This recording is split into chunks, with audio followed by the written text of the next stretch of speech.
foul on Reese. Reese gets up right away. Now, when I saw this live, I was literally screaming no. I was like, not again. I was speechless. They did call a flagrant 1 on Caitlin Clark. She essentially said it was either Angel gets a wide open layup or we send her to the free throw line. It was a basketball. Apparently dropping dimes and drilling logo threes is some kind of sin in this League One that must be punished with bruises, elbows, and full contact defense. Nobody got hurt in the play. They called it a flagrant 1. However, I don't believe it was a flagrant 1. I think it was a hard, common foul. From Kennedy Carter's cheap shot last season to Diamond Dield's personal crash course in unsportsmanlike conduct, Clark has become a magnet for fouls that mysteriously don't exist in the rule book, and yet she doesn't whine. She just keeps playing.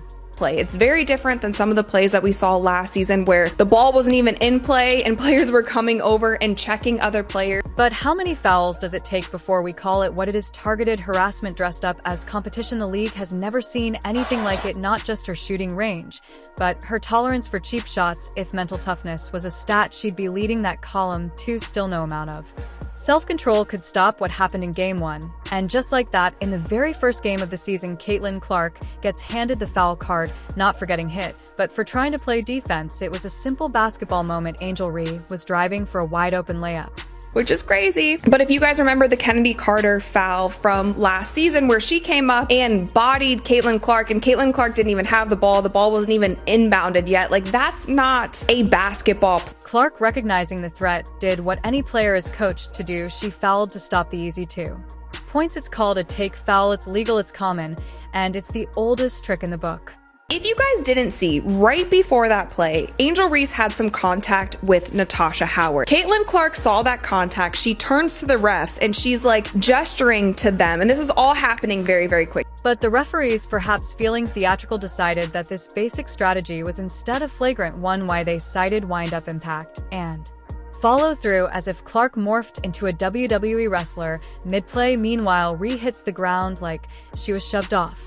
She turns to the ref, she's gesturing to them because she believed that Angel Reese fouled Natasha Howard. Now from that, Angel Reese gets the ball. Caitlin Clark realizes she is about to go up for what seems like a wide open layup. Caitlin Clark runs over and fouls her hard and Angel Reese falls to the ground. But the real foul came afterward, not on the court, but in how Angel Reese chose to react. Reese jumped up like a lit match had landed on her jersey. She charged at Clark, shouting, swearing, and needing to be physically restrained by her teammates. This wasn't competitive fire. This was unhinged. I was happy that Caitlin Clark just walked the other way. She really didn't want anything to do with it. It was just a basketball play. Now, what I didn't like that Angel Reese did is even after that play, she kind of kept going and it seemed like more and more people needed to hold her back. Like, she was untucking her jersey. She was saying stuff to Caitlin and kind of walking down the sideline. I thought that was too excessive. While Reese let the fury fly, Clark didn't flinch. She turned and walked away. No drama, no protest, just class. It was a moment that should have spoken volumes. One player lost her cool, the other refused to give away her power.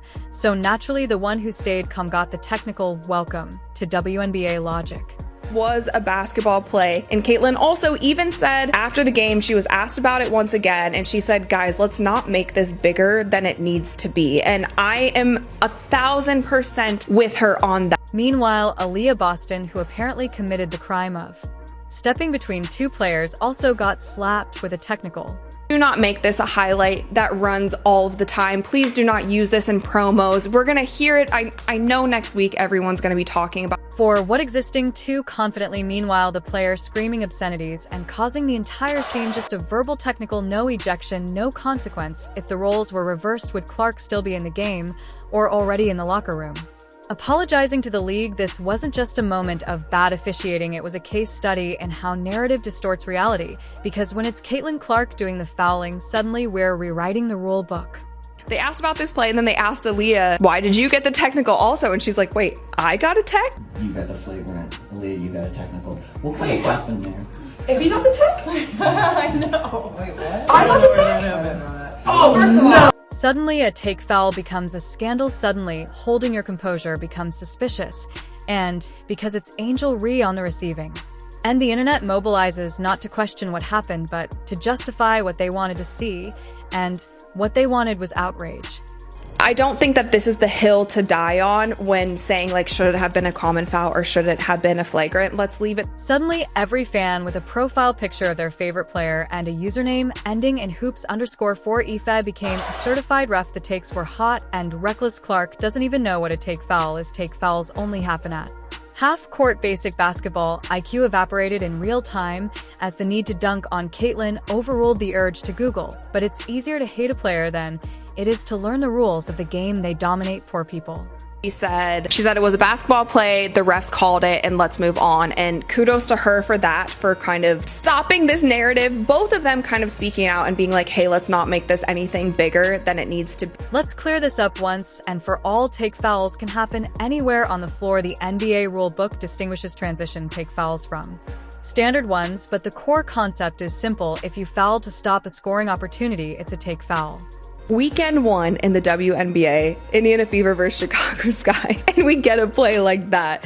If you guys were on my live, you saw. Clark did exactly that. No malice, no dirty hit, just strategic, smart defense. But once the clip hit social media, logic didn't stand a chance. The play was no longer about context. It was about whom you liked more and whom you already hated went for the ball. How she went across her body. Now Angel got tied up in it, and she did fall down. Facts became irrelevant the second feelings became law. Angel Reese supporters came out swinging, not with analysis, but with insults disguised as basketball commentary. They rewrote the meaning of the foul, erased the replay evidence, and turned Clark into a villain for daring to play defense. Meanwhile, Caitlin's fans had receipts. Last season clocked Clark in the head, and no one flinched. No foul, no flagrant, no outrage. The double standard wasn't subtle, it was screaming through every tweet.